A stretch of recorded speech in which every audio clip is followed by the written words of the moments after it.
I never thought a few careless words would come back to haunt me like this. It started as a joke, a little fun, a tiny rebellion against the routine of marriage. I told myself it wasn't serious, that I was just having fun. That's what I told him too, the man who wasn't my husband. And now he's gone, and I cry myself to sleep every night. I met Ethan at a work event, a corporate cocktail hour where people sipped wine and pretended to care about quarterly reports. He was charming in a way that made me forget I was married. A lingering touch when he handed me a drink, a smirk that felt like a secret just between us. I let myself indulge, a little harmless flirting, a little thrill. What was the harm? I wasn't planning on anything. I had a husband, a home, a life. But Ethan didn't just flirt. He made me feel wanted. Not in the comfortable, predictable way my husband did, but in a way that made my skin tingle and my pulse race. So when he asked me out for coffee as friends, I didn't say no. It was just coffee, just a conversation, just a little fun. At least, that's what I told myself as I ignored my husband's text asking when I'd be home. But I knew. Deep down, I knew I was already past the point of no return. I should have stopped after that coffee. I should have walked away when I felt the way Ethan looked at me, like he was undressing me with his eyes, like I was something forbidden and irresistible. But I didn't. I told myself it was harmless, that I was in control, that I wasn't the kind of woman who cheated. So when Ethan texted me late at night, I answered. When he sent a playful, teasing message about how much fun he had, I flirted back. When he suggested we meet for drinks next time instead of coffee, I agreed, without hesitation. The first time we kissed, it wasn't even planned. Or maybe it was, and I had just been lying to myself the entire time. We were sitting in a dimly lit bar, tucked away in a corner where no one would recognize us. He leaned in to brush a strand of hair from my face, and I let him. I should have pulled back. I could have pulled back. Instead, I tilted my chin up, let my lips part just enough, an invitation I didn't realize I was giving until his mouth was on mine. Soft at first, then deeper, his hand slipping around my waist, pulling me closer. I gasped when I felt how much he wanted me. I felt dizzy, breathless, alive in a way I hadn't in years. And then I heard my phone buzz. My husband's name lit up the screen. I froze. Ethan's lips were still on mine, his hand gripping my waist, but my entire body went cold when I saw my husband's name on my phone screen. I pulled away, heart hammering in my chest. Everything okay? Ethan's voice was low, husky, filled with something dangerous. I swallowed hard. Yeah, it's just my husband. The words tasted bitter on my tongue, like they didn't belong in this moment. Ethan leaned back, watching me carefully, a slow smirk tugging at his lips. You don't have to answer. I should have, but I didn't. Instead, I flipped my phone over, screen facing down. Ethan's fingers brushed against mine. You sure this is just fun? I forced a smile, trying to ignore the way my stomach twisted at his words. Of course, that's all this is. A lie, a flimsy, desperate lie. But Ethan didn't call me out on it. He just nodded, like he knew I was lying and didn't care. For the rest of the night, I let myself forget. Forget the vows I made, the man waiting for me at home, the guilt clawing at the edges of my mind. When Ethan's hands wandered, I didn't stop him. When he whispered in my ear, telling me how badly he wanted me, I let the words settle deep in my bones. And when we left the bar together, slipping into the backseat of a cab, I didn't hesitate. I was too far gone to stop now. The ride to his place was a blur of heat and reckless desire. Ethan's hands were on me the second we slipped into the backseat of the cab. His fingers traced my thigh, teasing the hem of my dress. I shivered, not from the cold, but from the electric pull between us. I knew it was wrong. I knew I was crossing a line I could never uncross. But when he leaned in, his lips ghosting over my ear as he whispered, "Tell me to stop." I didn't. Instead, I turned my head, meeting his mouth with mine, kissing him like I'd been starving for this moment.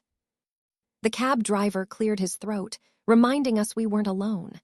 Ethan just smirked, pulling back slightly, but his hand stayed on me, gripping, claiming. I swallowed hard, pulse racing as I stared at him. "Your place?" I asked, my voice barely above a whisper. He nodded.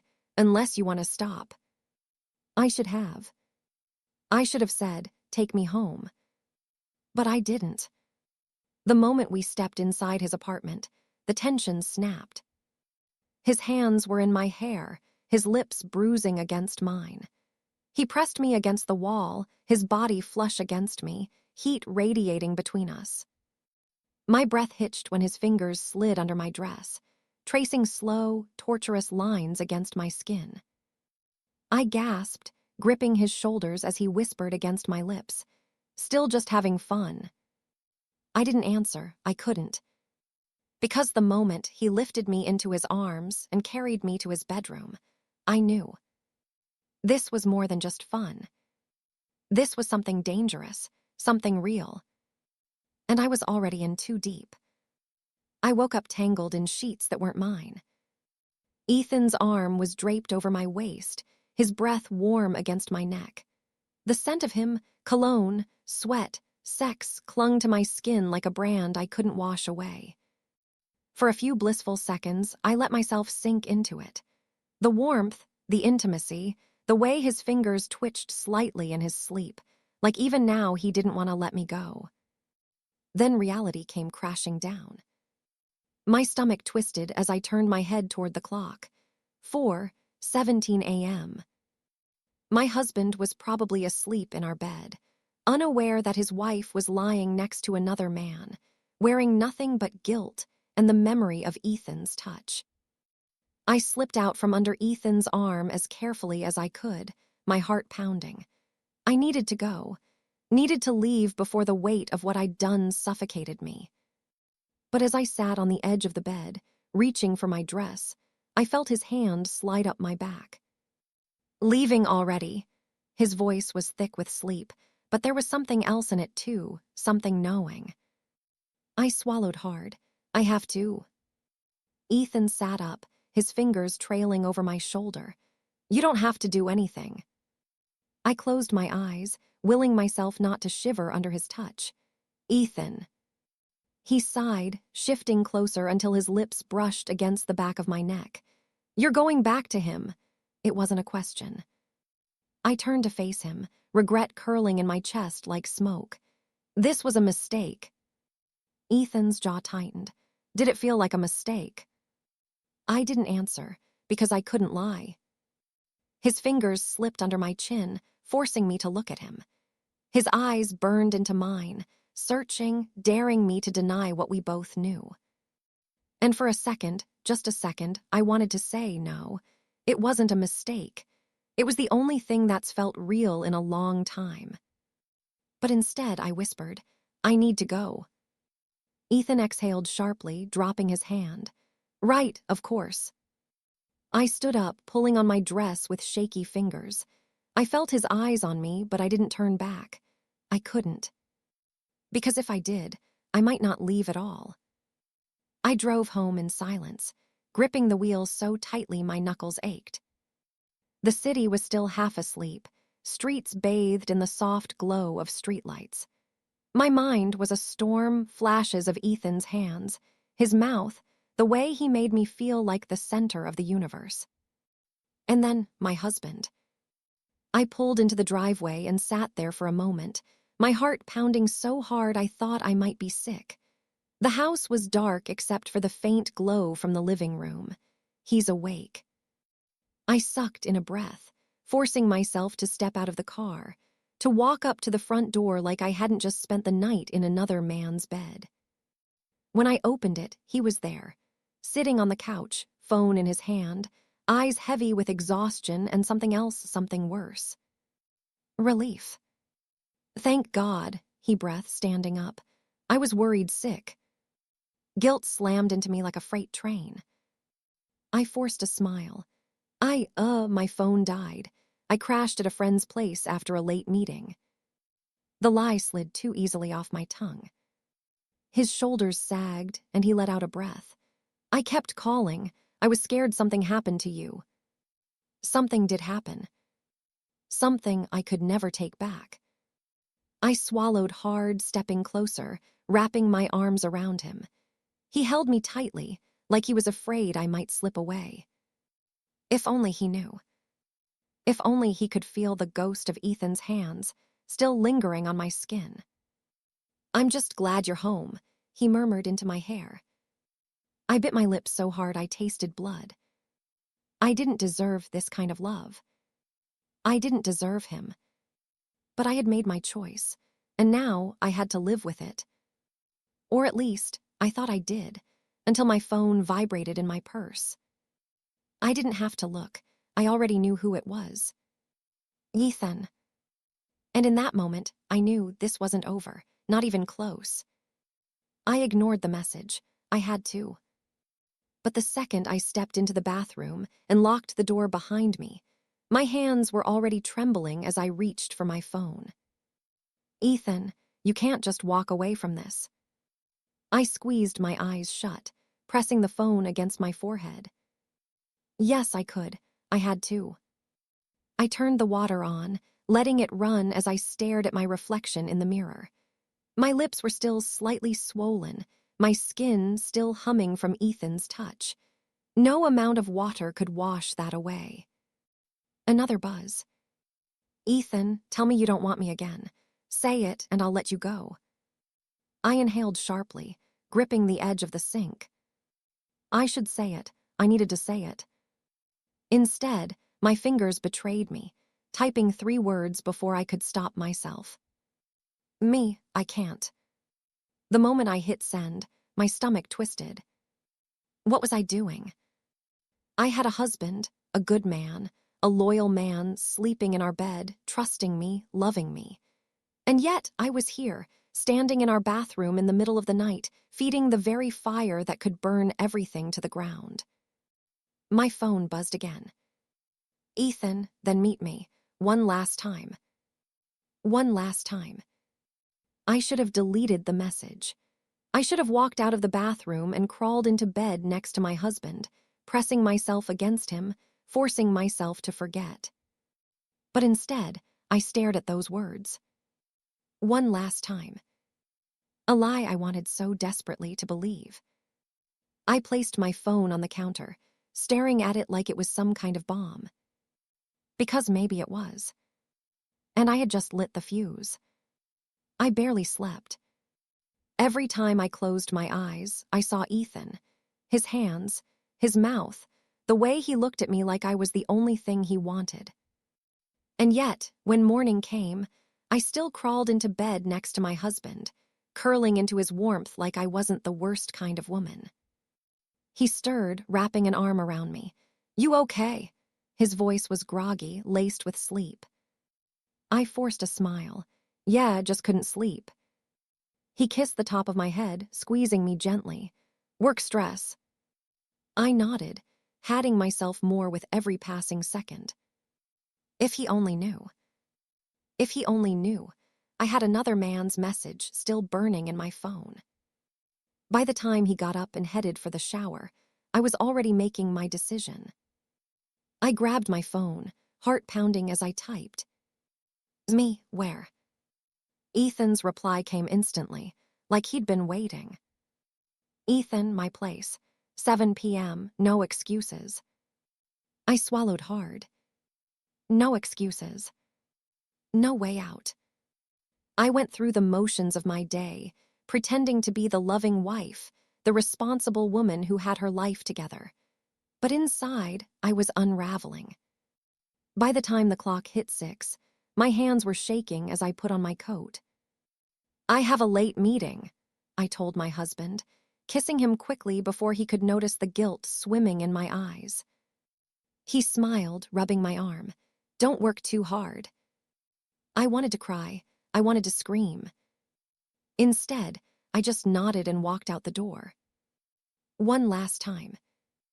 I kept repeating those words in my head as I drove. But deep down, I knew. I was lying to myself again. I knocked on Ethan's door, my heart slamming against my ribs. I could turn around. I could still walk away. But then the door swung open, and there he was, standing in the dim light, his shirt unbuttoned just enough to remind me of what I'd been trying to resist. His eyes darkened the second they landed on me. He didn't say anything. He didn't have to. I stepped inside. The door shut behind me, sealing my fate. Ethan moved first, pressing me against the wall before I could say a word. His hands slid up my arms, trapping me in place. His breath was warm against my cheek, his scent intoxicating. "You came," he murmured, his lips brushing against my jaw. I shivered. I shouldn't have. He chuckled, low and knowing. "But you did." I let out a shaky breath as his fingers traced the curve of my waist, pulling me flush against him. "This is the last time," I whispered. Ethan's grip tightened, his lips hovering over mine. "Liar." And then he kissed me, deep, desperate, like he knew I'd be gone by morning. Maybe he was right. Maybe I was lying. Because when he lifted me into his arms and carried me to the bedroom, I didn't fight it. I wanted it. I wanted to drown in him one last time, even if it destroyed me. The air was thick with the scent of sweat and sin. Ethan's arm was draped over me, his fingers lazily tracing circles on my bare skin. I stared at the ceiling, my mind a tangled mess of pleasure and regret. I had done it, again. I had let him pull me under, let myself get lost in the way he made me feel, desired, reckless, alive. But now the weight of my choices felt suffocating. Ethan shifted beside me, pressing a kiss to my shoulder. "Stay." I closed my eyes. "I can't." He sighed, rolling onto his back. "You always say that." Because it was true. Because no matter how deep I fell into this, I still had a husband waiting for me at home. A husband who loved me, who trusted me. And I was tearing him apart without him even knowing it. I sat up, reaching for my clothes. Ethan watched me in silence, his expression unreadable. "You're just gonna leave?" he asked finally. I swallowed hard, pulling my dress over my head. "I have to." He sat up, his jaw tightening. "And what happens next time?" "There won't be a next time." Ethan let out a bitter laugh. "You really think you can walk away from this, from us?" I forced myself to meet his gaze. "There is no us." The words hurt more than I expected. Ethan stared at me for a long moment, his lips pressing into a tight line. Then he nodded, leaning back against the pillows. "Right, just fun, right?" I didn't answer, because we both knew it was a lie. I grabbed my phone, my hands shaking as I opened the door. "Take care of yourself, wife." His voice was low, sharp, laced with something dangerous. I hesitated, but only for a second. Then I stepped out, closing the door behind me. The cold air outside hit me like a slap. I wanted to cry. I wanted to scream. But instead, I climbed into my car and drove home, the weight of what I'd done crushing me with every mile. When I walked through the front door, my husband was sitting at the kitchen table, a cup of coffee in his hands. His eyes met mine, and in that moment I knew. He knew. My stomach dropped. And just like that, my world came crashing down. The end. Like, subscribe, and comment below. Would you have walked away or was it too late? Let's talk about it.